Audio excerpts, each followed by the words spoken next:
Xin chào các bạn, sáng sớm cô bạn hàng xóm mang đến cho chúng tôi một số vật liệu và muốn biết rằng từ những vật liệu đơn giản như vậy, liệu chúng tôi có thể làm được một con diều để thả không?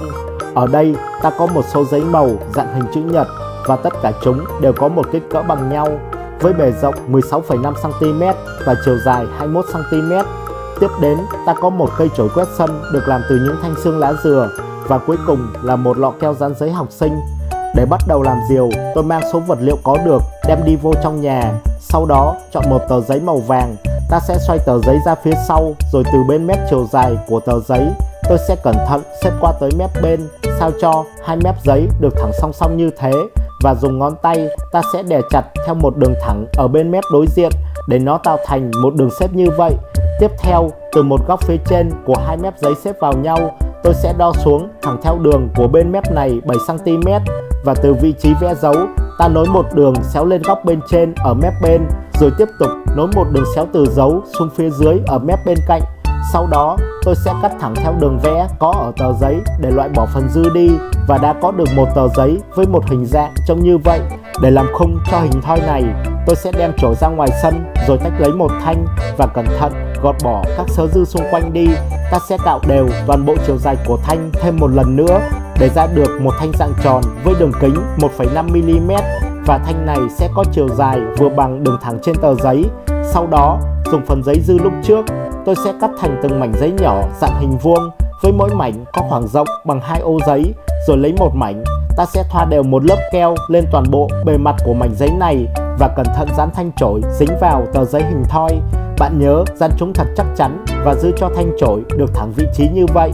Rồi tách thêm một thanh chổi khác, tôi cũng sẽ gọt bỏ sớ dư xung quanh đi và tiếp tục cạo thanh này cho đến khi thanh chuyển sang dạng hình tròn với đường kính khoảng 1 mm và chiều cong ở hai bên được đều nhau như thế.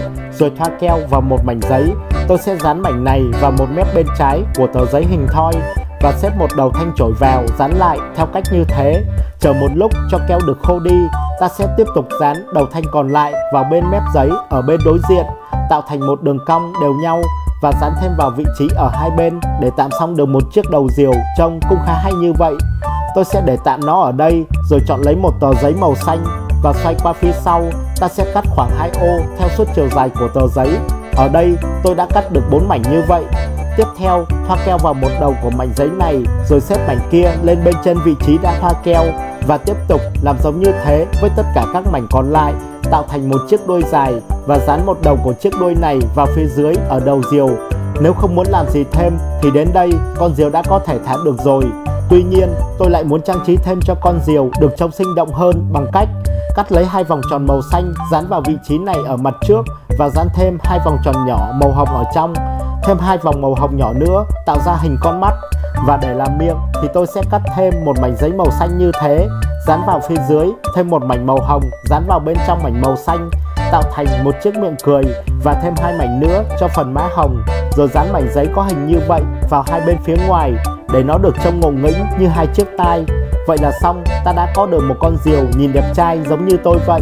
Bây giờ, từ vị trí giao nhau của hai thanh trên đầu diều, tôi sẽ dùi thành 2 lỗ trông như thế và dùi thêm 2 lỗ ở gần phía cuối đầu diều, rồi cắt một đoạn chỉ may có chiều dài khoảng 38 cm. Sau đó, ta xỏ một đầu dây chỉ qua 2 lỗ đã tạo tại vị trí giao nhau của hai thanh, rồi buộc chặt ở đó. Với đầu dây còn lại, ta sẽ buộc vào lỗ đã dùi ở phía dưới đầu diều để có được một sợi dây như vậy và nối sợi dây từ cuộn chỉ vào dây diều sao cho nó tạo thành một góc như thế.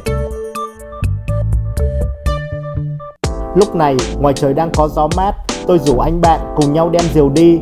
Đến một khoảng đất rộng, bạn liền đưa diều ra phía trước. Gặp gió, con diều lúc lắc cái đầu như đang mừng rỡ. Thấy thế, anh bạn liền từ từ thả thêm dây ra để diều được bay đi. Ở một khoảng cách gần, từng nhịp nhảy vui nhộn của con diều vẫn được thể hiện khá rõ nét. Tuy nhiên, khi thả một lượng dây xa hơn, gặp gió lớn, diều lại tỏ ra thiếu đuôi và quay vòng tròn. Tôi cần phải nối thêm một khúc đuôi nữa dài gấp 1,5 lần đoạn đuôi lúc ban đầu rồi mới bắt đầu thả lại. Bạn thấy khi dán đuôi càng dài dù cho có gặp gió lớn thì con diều vẫn bay rất ổn định.